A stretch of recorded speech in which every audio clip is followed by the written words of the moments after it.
Здравейте, приятели! Отиваме на едно място, както реших, да потърсим малко билки. Днеска е Енев ден, 24 юни. Мисля, че ще намерим някои интересни, популярни билки. Намираме се в Добрич и ще погледнем в покрайнините му. Ще ви покажа. Реших да направя това видео, за да видим как ще ви хареса, да не се загъби, да ходим и за билки. Ето, това е моя велосипед, който ще ме закара там. Тръгвам. И така, сега се намираме в началото на местността Гази Баба. Пак ще ви кажа, че е 24 юни 2023 година. Това е пътя, който води към тази местност. Аз дойдох оттам и сега отивам нататъка. Да видим коя ще е първата интересна билка, която ще намеря. Тук сме до един стадион. Ей го моето колело, което ме докара. Тук правят някакво игрище. Ето е там другата част. Това е стадионче. И тук намираме ето тази билка. Тази билка се казва бял равнец.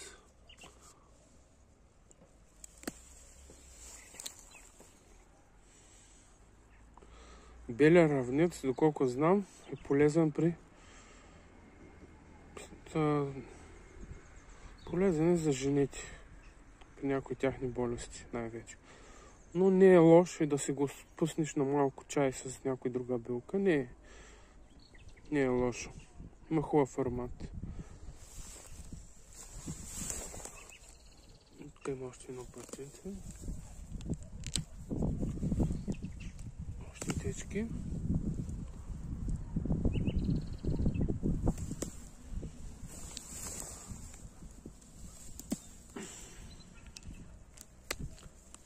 Ще мога да се изсуша. Също така и да си направя чайче. Като я смеся с други билки, ще стане много хубав чай. Така, това е първата билка за този поход. Отиваме нататък. Натам. И така, карам тук по този път, оттам идвам. Отивам нататък.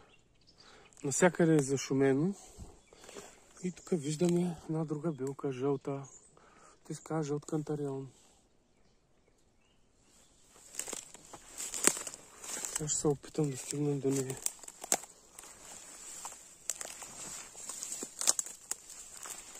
Малко траволяк тук. Добре, стигнах. Сега ще набера малко.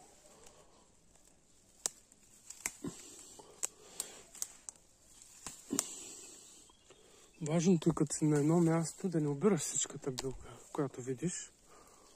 Обираш част от нея и продължаваш. За да може да има и за другите хора.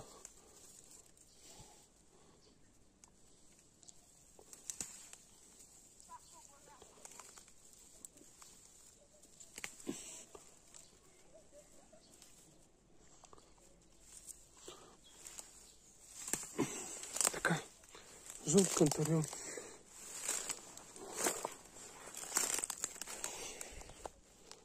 Жълтия кантарион е много полезен за стомаха и също така е антидепресант. Активното вещество, което помага за депресията, е в дръжките му. И така, продължаваме напред. И на още едно място намерих кантарион. Ето тук има едно хубаво стръкче.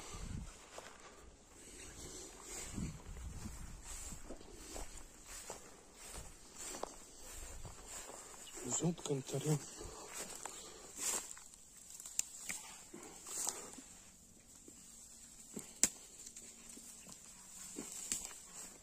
Така. Отивам нататък. Това е доволно количество жълт кантарион.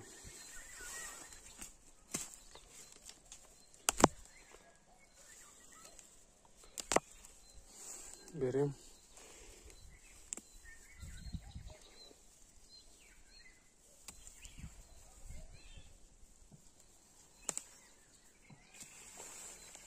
Няма да прекалявам. Ще набера още малко.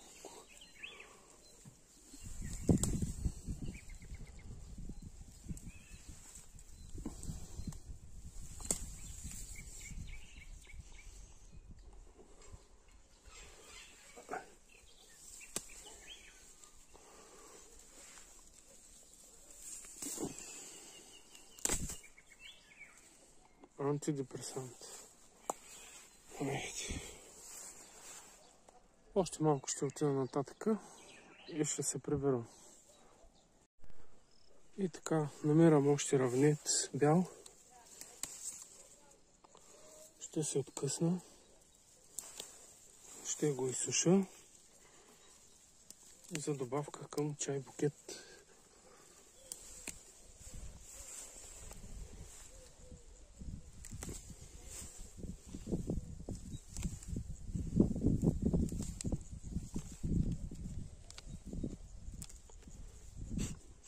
Много хубаво мириш.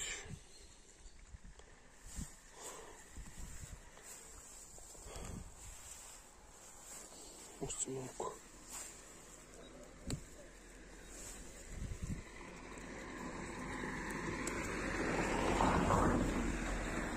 Ето тук минават и коли.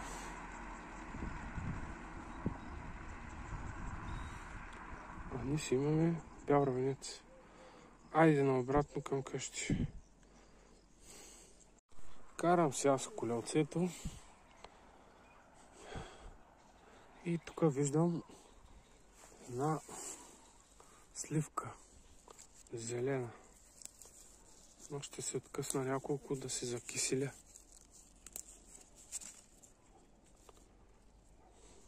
Я да пробвам. Кисело, много. Продължавам към къщи. И така, прибрахме се. Това е днескашната полза от разходката в билкова гледна точка. Кантарион и бял равнец. Жълт кантарион и бял равнец. Сега ще ви кажа основно за какво се използват. Жълтия кантарион регенеративно, противовъзпалително, срещу язвена болест, депресия, екзема, периодично емоционално разстройство, отказ от тютюнопушене, обрив на устата, херпес. А белия равнец прави се чай, кожни заболявания, чай за настинка, при менструални проблеми, при мастит, облегчаване на симптомите на астма. И така. Значи, жълтия кантарион не трябва да се пие повече от 1 месец непрекъснато. Ако го пиете, трябва да се почивате през 2 седмици или 1 месец. За 1 седмица да не пиете и така може да го употребявате. Жълтия кантарион не се препоръчва на пациенти с чернодробни проблеми, като цироза, хронично бъбречно заболяване, язви в храносмилателната система, остра треска, заболяване на сърцето и кръвоносните съдове. Нежелани реакции на белия равнец. При някои хора билката може да предизвика обриви. Продължителната употреба може да увеличи фоточувствителността, да се избягва при бременни, тъй като билката е маточен стимулант. И така, който харесва видеото ми, да поставя лайк, който не се е абонирал, да се абонира и да удари камбанката, за да му известява за нови мои видеа. Надявам се, че новото ми видео с билки ви харесало. Ще направя още други. Благодаря, че гледахте. До скоро!